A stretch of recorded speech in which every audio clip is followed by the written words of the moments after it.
Hey everybody, and welcome to the VeryVera show. I'm Vera Stewart, and I'm so pleased today to have a very special guest, Keith Schroeder from Atlanta, Georgia, and the author of a James Beard Award-winning cookbook, Mad Delicious. Now, you're not a mad kind of guy. No. Well, the folks who work for me, maybe a little bit. I am a chef, yeah, a little Well, bit. this cookbook is phenomenal. It's doing so well. I'm so excited for Keith and so happy that you're joining us. And you know, we met several years ago at a Taste of Georgia competition in Atlanta. And I looked around the room, and all of you guys know me and know that I love to win.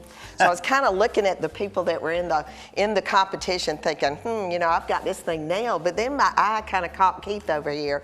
And just like the judge said, he's just adorable. And I thought, oh, he's going to beat me. And sure enough, he did. But thank goodness we've remained friends. And I've loved watching your business grow and the things that you've got going on, which we'll talk a little bit more about moving forward.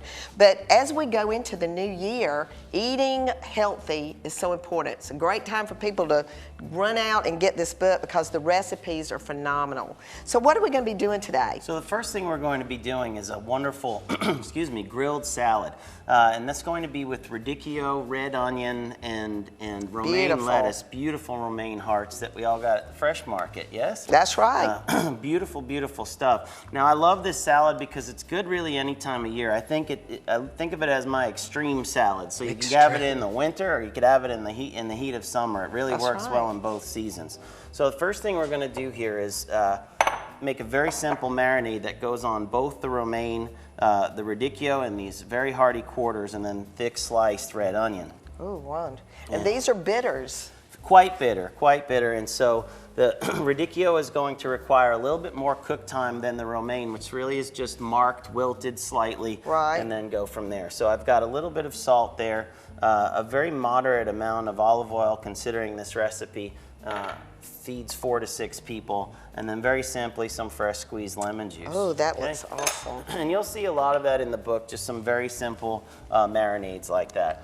Well, we went ahead and got some ready, and we've got our grill surface going. And you know, this time of year, you know, it's nice to get outside, even when it's really cold, with your grill nice and hot. Quite a bit, yes. So we've got these romaine hearts. I want to go cut side down. Oh, that just sounds fantastic. I love that sizzle. I do. Now, be very careful, but I do like to apply my hand right to the top of the surface of the things I'm cooking. Be careful for sure. Right, and then get that nice sizzle going. And don't leave any pockets. Well, I'm going to do just a little bit of bread, you know, because that's always a nice crunch. Absolutely. And you just told me to rub some freshly cut garlic on both sides of the bread. That's Gosh, right. Doesn't that look fantastic? It's pretty right here. You can almost serve it right on this. Honestly. Something like it. I wouldn't serve it on the hot one for sure, but very, very beautiful. And when you do present, we'll be doing the lamb rack later today. This is a really wonderful centerpiece. It almost looks floral when it's all said and done. Well, we're going to let this cook for about 3 to 4 minutes, and then get started on the rest of the ingredients. Oh, gosh, these just look great. You know, this beats a vegetable casserole any day, doesn't it? Yeah, for sure. Oh, man. It's a little bit easier to handle, too. You know, we got those beautiful grill marks by making sure that grill was nice and hot. The next thing I'm going to put together here is the little buttermilk ricotta cheese with some fresh basil. And that'll go on top of each of those beautiful grilled toasts. Now look at those knife scales, ladies and gentlemen. My goodness. And I'm going to do this marinade. Right. Vinaigrette. That's right. And you know, a lot of times you learn fancy techniques with a whisk for emulsifying, but in this case, for this rustic dish, you just mix it all together and you're good to go. Oh gosh, well, these recipes are all in this brand new cookbook that is amazing, Mad Delicious, and we are going to keep working on this vinaigrette and this beautiful ricotta. And when we come back from the break, how many of you love eggplant? Well, you've never had it like Keith is going to prepare it today. So come back and join us in just a few minutes.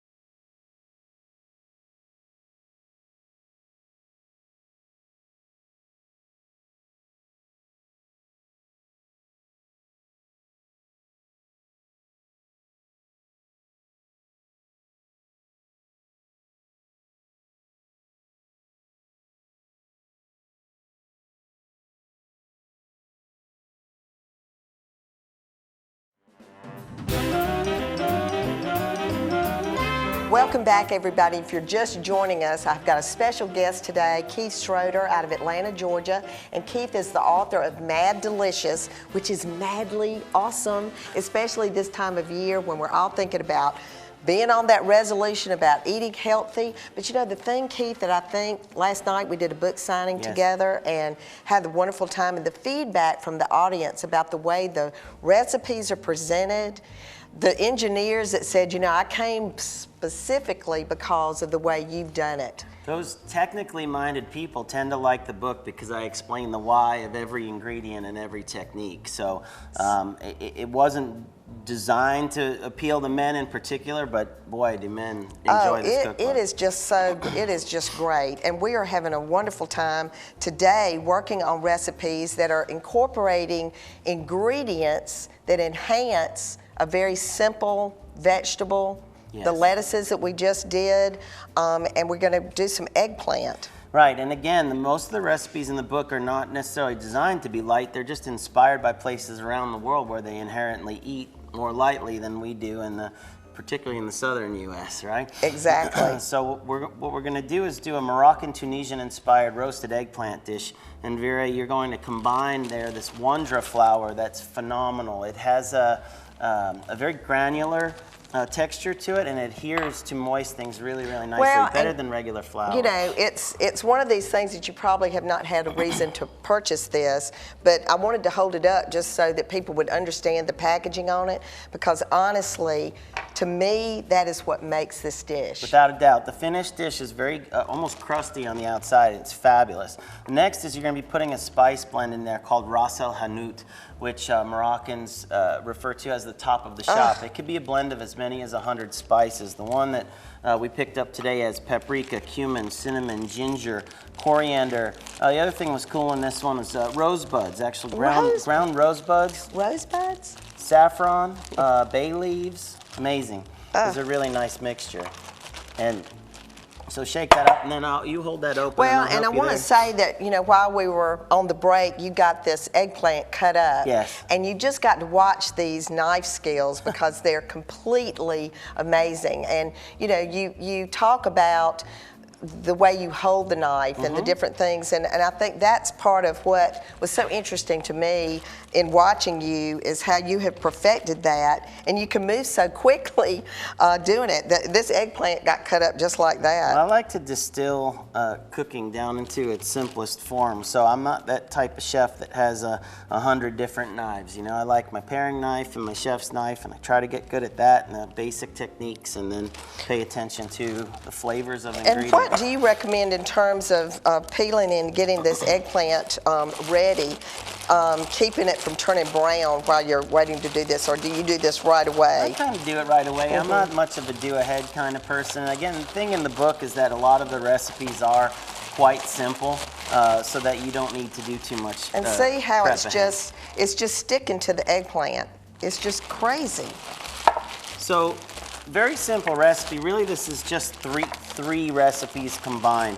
Along with this beautiful roasted eggplant, we're making a garlic yogurt mixture with just a pinch of salt, some fresh garlic, and the yogurt. Now, that Ras El Hanout is very complex in flavor, so what you're going to get is this really like almost harmonic, melodic, very broad flavor notes, and the simple, pungent, and acidic garlic and yogurt bring that together quite nicely.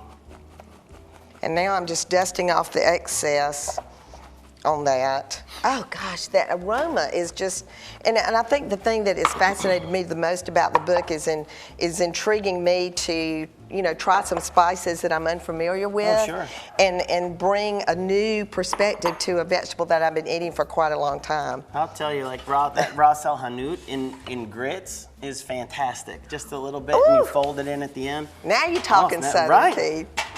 Okay, well, we are going to put this in what temperature do you recommend? 400, 450. I mean, everybody knows their own oven at home.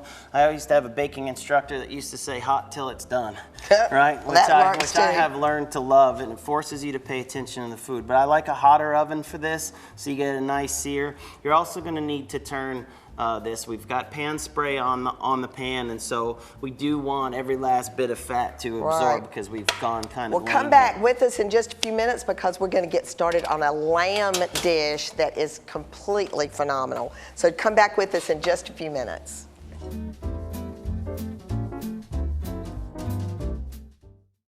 Ask Vera is brought to you by Georgia Bank and Trust and Southern Bank and Trust.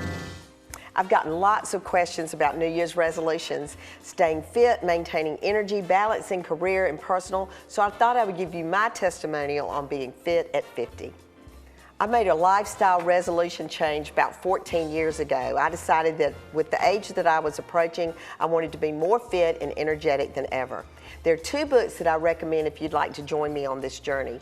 The first one is Body for Life. Body for Life taught me that diet is a 4-letter word and you don't want to use it. What I learned through reading that book is that it's all about choices and maintenance of those choices. The next book, Eat for Your Type, introduced me to looking at the blood type that I have and finding out which foods work best for me to maintain my weight loss and keep my energy level high. My daily routine involves a morning trip to the gym every day. 2 days a week I work out with my personal trainer, Corey Taylor. Corey has kept me energized, focused, and challenged, which all of those really have to be in place for that to work. And then if you want to change your life, you know it's never too late. Did I mention that I was 49 when I started that? Now, 13, 14 years later, I'm still focused and ready to go. If you want more information, be sure to email me at vera@veryvera.com.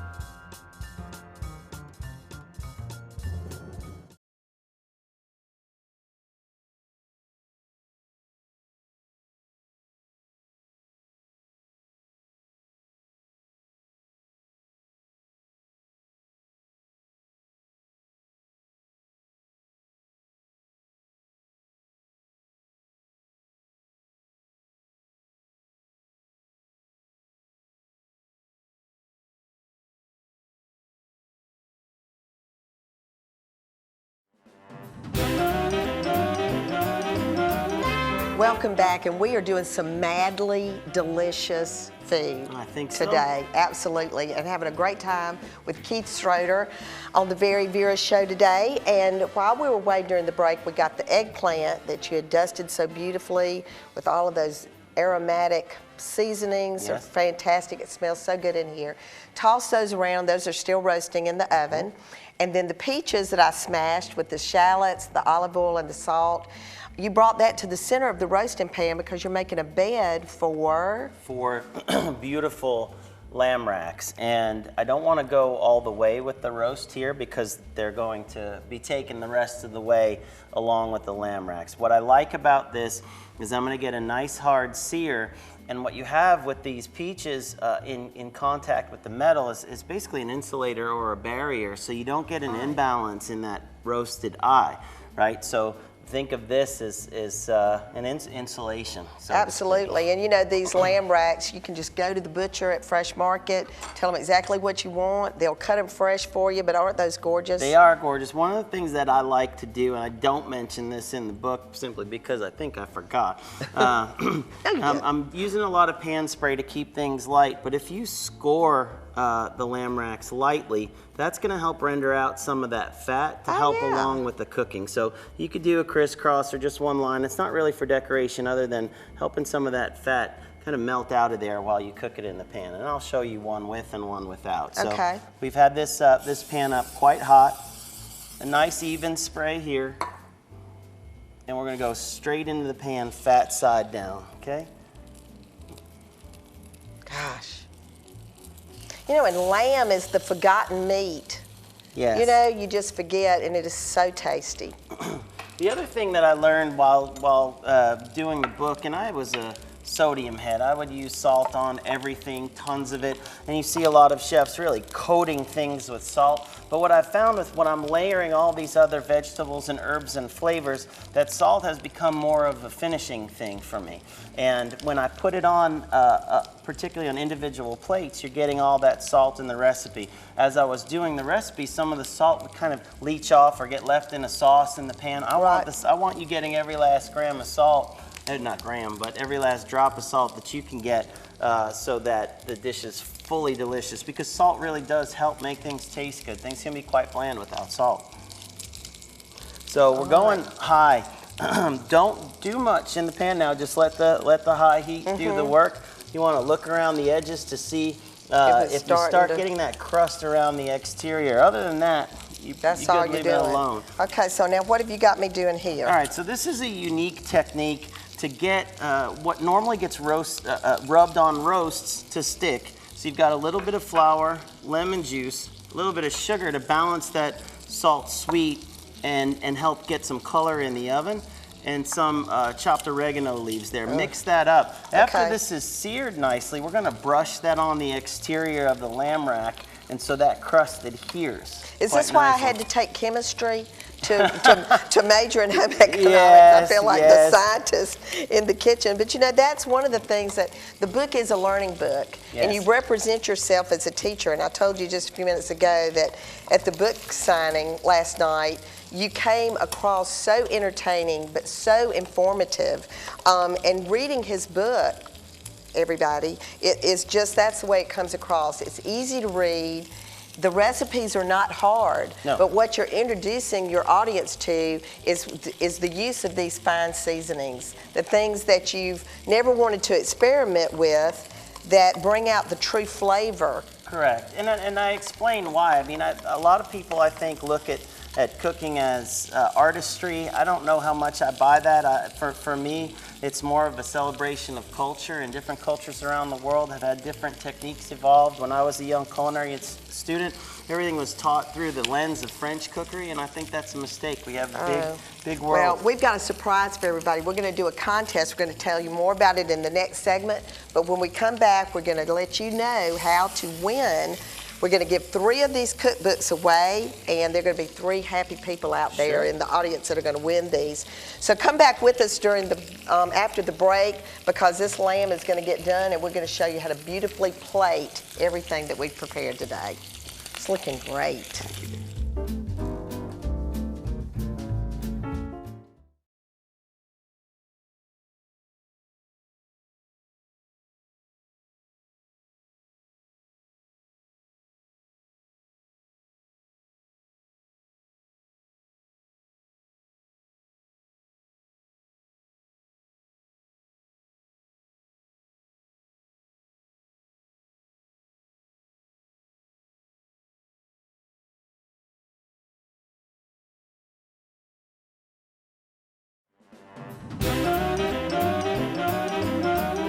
Welcome back, everybody, and my goodness, we were busy during the break. For sure, for sure. So what we did was very deliberately over medium heat, took care of those lamb racks and seared them on both sides. That beautiful flour mixture that you made for us, we brushed on gently on all surfaces of the lamb, laid them onto this beautiful bed of peaches and shallots, sprinkled the top with a little bit of feta, and you see how it browned up so nicely there. It's just gorgeous. Delicate little oregano leaves into the oven at 450 degrees. Now, if you have a convection setting, I encourage that you use it, because you've got such a beautiful caramelization on this fruit. And that came from that. You know, we've had a great 2 days together. Yes. The book signing last night was just phenomenal. They had a record-breaking crowd at Fireside Outdoor Kitchens, standing room only. Keith did a fabulous job of demonstrating the recipes, the cookbook. We had people buying the cookbooks and signing it, and but that was just quite a bit of fun. But look at what you have accomplished today. It is amazing. Well, I cannot wait to try it. I had great So let's help. start right over here. Okay, so we at the beginning of the show made this beautiful grilled salad. I recommend a little fork and this nice sharp knife there. Get a little bit of everything in there. I tend to like that real white crunchy part of the romaine there, and then on top of that toast is the beautiful buttermilk ricotta with basil. Oh, just beautiful. Gosh.